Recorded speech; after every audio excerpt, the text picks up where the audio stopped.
Pull my finger. No way. Come on, Beavis. Pull it. Okay. That was cool.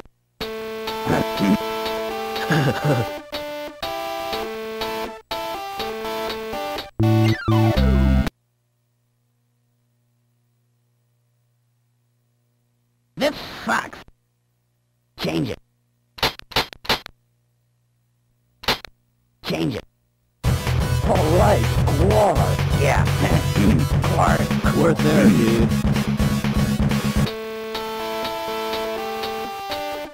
Guar, Guar, Guar.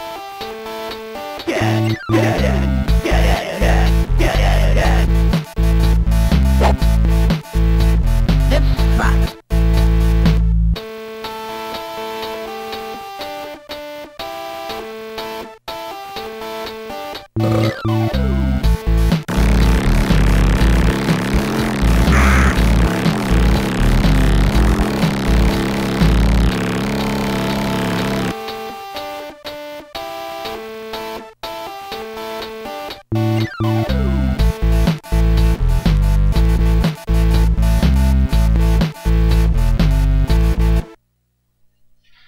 Alright, so this is Beavis and Butthead on the Sega Genesis. This is a really unique game, and it's nothing like the Super Nintendo version, so if you've seen or played this on the Super Nintendo, you're in for a surprise. As was I when I first saw this game. Alright, Guar. Yeah. Guar is cool. As you can see by the storyline, we're trying to find our pieces of the Guar tickets. The very simple storyline of this game is very much in tune of Beavis and Butthead, is that you want to get to the Guar concert, and as you saw, the tickets got chopped up into 8 pieces, I believe, and you have to find all 8 pieces throughout the game.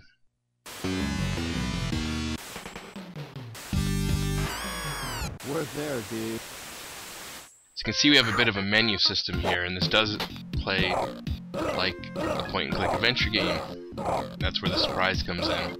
Really didn't expect this kind of game from Beavis and Butthead on the Sega Genesis.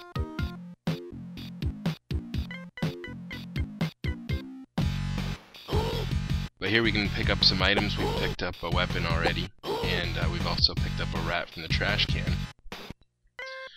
And we're going to use that after we kill Chad here again. It's really annoying sometimes to hit the enemies with the weapons when they're at close range. You want to keep them at a distance with the weapons. And if they happen to get too close to you, you might want to switch back to the belching, because you'll just miss with the weapon. And coming in the side door here, the password is Butthead. And the only reason I know the password's Butthead is because I've watched some other YouTube videos on this game. Pick up the french fries, pick up the headset. Now here we want to use the rat that we found in the dumpster and the french fries. Throw those in the deep fryer.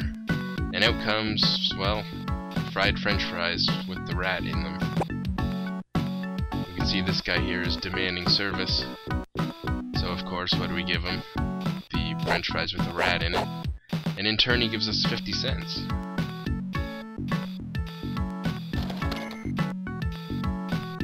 So in this game you do need money. You need money to buy objects. You can get money, well, in some of the random circumstances like that you'll get money. But mainly you'll be selling items. So there's items that you get that you don't need, and you can sell them in a pawn shop to get money. So yes, every time you come back to a location with an enemy, the enemies are back. You can see there you get health anytime you kill an enemy. But more importantly, we have the first piece of the Guar ticket.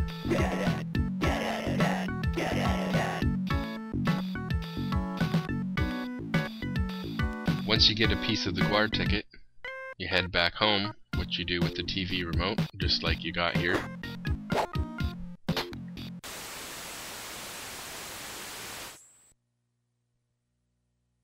So as soon as you get back, you can head into your bedroom and go back to the Guar poster. The Guar poster is where you store the pieces of the tickets that you get as you get them. So you can see there it shows we now have one of the 8 pieces. And we're going to head back to the TV and head out back to another section to try and get another piece of the ticket. We're there, dude. So now you can see what kind of game this is. I mean, there's a lot of items you have to collect. Some of them are just to be sold for money, others you'll need in one level or another. So you're going to have to play this game and figure out what gets used where. Each character can hold 4 items, so you can hold 4 items with Beavis, and you can switch between Beavis and Butthead at any time, and you can hold 4 items with Butthead. You can drop items anywhere and pick them up later, which you'll, most likely need to do, because you can only hold 4 items at a time per character. But the downside of the game is, well, the battle system. It's not too bad if you can keep your enemies at a distance, especially as you pick up some of the weapons. And there are parts where you can, say, use a better weapon against the shopping carts, for example. So, the game isn't too hard once you figure it out and you have the right weapons.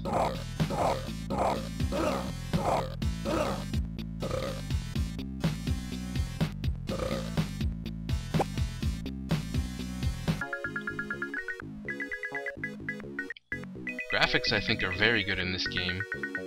This game was released in 1994, by the way, if I didn't mention that. And, it does a good job of, displaying this sort of Beavis and Butthead art style. There's a lot of locations that you can explore in this game.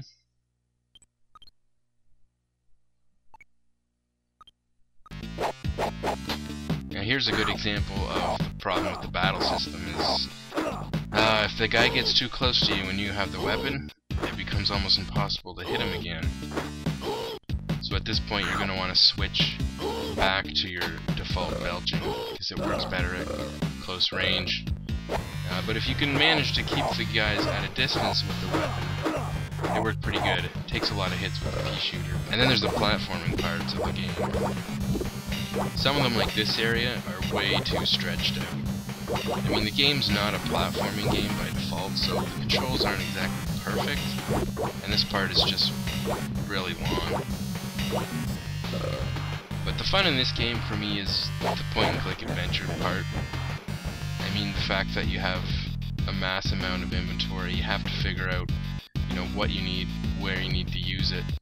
It really reminds me of the old point-and-click adventure games that I used to love. When you die with Beavis or Butthead, it's game over.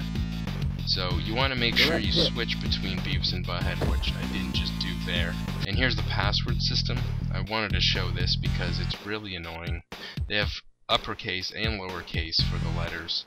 It just makes putting the password in a pain. So the game's not perfect, but it's definitely a fun game if you like point-and-click adventure games, you like the puzzle solving, with a little bit of platforming in there. Pretty unique game. Definitely worth checking out.